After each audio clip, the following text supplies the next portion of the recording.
The rain came down in sheets that November evening, turning the city streets into rivers of reflected neon and despair. 16-year-old Marcus Chen stood at the bus stop, his worn sneakers soaked through, watching an elderly woman in a faded blue coat wander in circles near the intersection. She clutched a torn piece of paper in her trembling hands, her silver hair plastered to her face by the downpour. Most people hurried past her, umbrellas tilted against the storm, too absorbed in their own troubles to notice the confusion in her clouded eyes. But Marcus saw something in her that reminded him of his own grandmother, who had passed away just 6 months earlier, and he could not look away. He approached her carefully, his voice gentle against the roar of traffic and rain. The woman looked up at him, with eyes that seemed to peer through layers of fog, and he realized she was lost in more ways than one. Her name was Eleanor, she told him, though she seemed uncertain even of that. She was trying to find her way home but could not remember the address, could not remember which bus to take, could not even remember if she had taken a bus at all. Marcus felt his heart crack open as he watched her struggle to grasp at memories that slipped through her fingers like water. He was supposed to be at his evening shift at the grocery store, a job he desperately needed to help his single mother pay their mounting bills, but something deeper than obligation kept him rooted to that spot beside this frightened stranger. If you believe in the power of small acts of kindness, if you believe that one moment of compassion can change everything, please hit that like button, leave a comment below sharing your own stories of helping others, and subscribe to our channel. Your support helps us share more stories that remind us of our shared humanity. Marcus made a decision that would alter the course of both their lives. He called his manager and quit his job on the spot, knowing his mother would be upset, knowing they could barely afford for him to miss a single shift, but knowing even more certainly that he could not leave Eleanor alone in the storm. He spent the next 4 hours with her, moving from one shelter to another as the rain pounded down. He bought her hot tea with the last few dollars in his pocket, money he had been saving for new school shoes. He called the police to report a missing person, but they told him shelters were full of displaced people that night due to flooding, and unless there was an immediate emergency, it might be hours before anyone could assist. So Marcus stayed.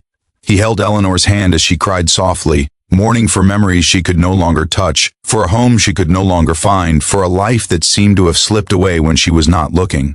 Through patient questioning and gentle encouragement, Marcus finally pieced together fragments of information. Eleanor mentioned a daughter named Catherine, a street name that sounded like Riverside or Riverdale, and a cat named Buttons who would be waiting for her. Marcus used his phone to search through social media, community groups, and missing persons reports. His fingers flew across the cracked screen as Eleanor drifted in and out of lucidity beside him. Just before midnight, he found a desperate post from a woman named Catherine Morrison, begging for information about her missing mother who had early-stage Alzheimer's and had wandered away from their Riverwood apartment that afternoon. The photo matched. Marcus had found Eleanor's family. The reunion that followed was something Marcus would carry with him forever. Catherine arrived within 20 minutes, her face streaked with tears of relief and exhaustion. She threw her arms around her mother, then around Marcus, sobbing her gratitude into his shoulder. Eleanor seemed to brighten in her daughter's presence, some of the fog lifting from her eyes as familiar love broke through the confusion. Catherine pressed money into Marcus's hands, but he refused it, his face flushing with embarrassment. He had not helped Eleanor for a reward. He had helped her because it was right, because she needed someone, because he knew what it felt like to be scared and alone. Catherine took his name and phone number, promising to call him, thanking him over and over until her words became a prayer.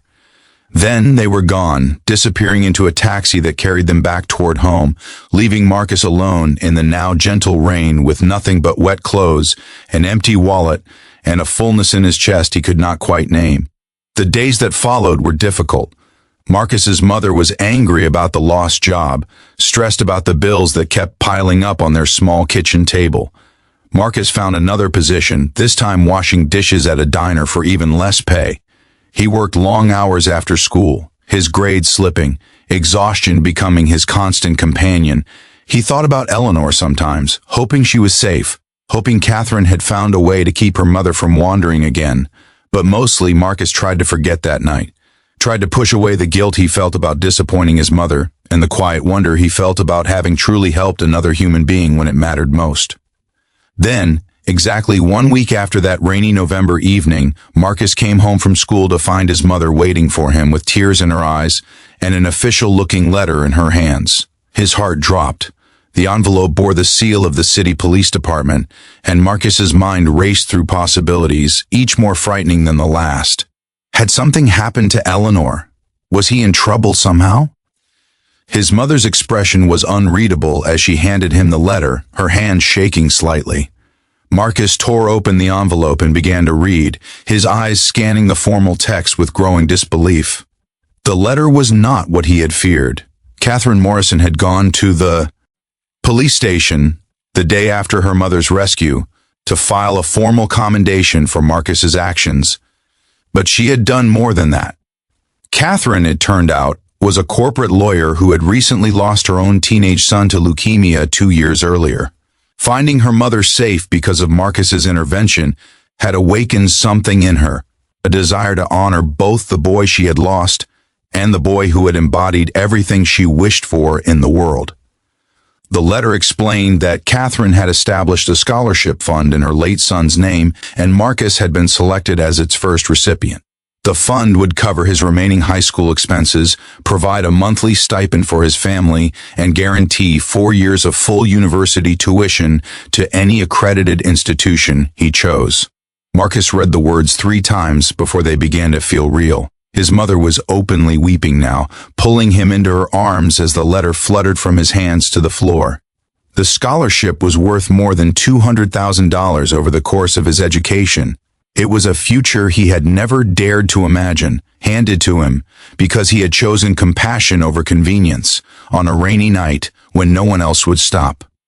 There was a personal note attached to the official letter, written in Catherine's elegant handwriting, telling Marcus that her son would have liked him, that her mother spoke his name with clarity even on her foggiest days, that kindness was never wasted even when it seemed to cost everything. If this story touched your heart, if it reminded you that goodness still exists in this world, please share this video with someone who needs to hear it today. Your like, your comment, your subscription, they help us reach more people with these stories of hope. And if you've ever helped a stranger or been helped by one, drop a comment below with faith in humanity restored so we can celebrate these moments together.